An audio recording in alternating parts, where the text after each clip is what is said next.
Welcome, today I'm with AirPods 3 and I will show you how you can remove them from Find My application.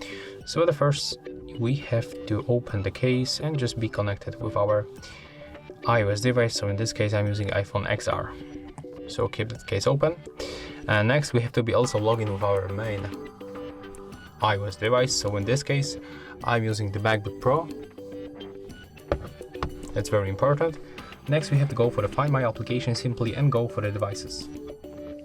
As you can see, I'm just connected with all of the devices, so I have to select AirPods, then scroll at the bottom and pick to remove this device. Tap, read the description, click remove, confirm. Now just be patient and wait a little bit.